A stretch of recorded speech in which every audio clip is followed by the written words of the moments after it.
किसके चक्कर में है तेरे चक्कर में जमाना, मरती हूँ तुझ पे मैं बाबू मेरा तू हो जाना। इतना आसान बारी?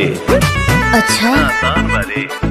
सब है तेरे पीछे पागल तुझसे है टकराना, बार बार उंगली करते हैं करके कोई बहाना।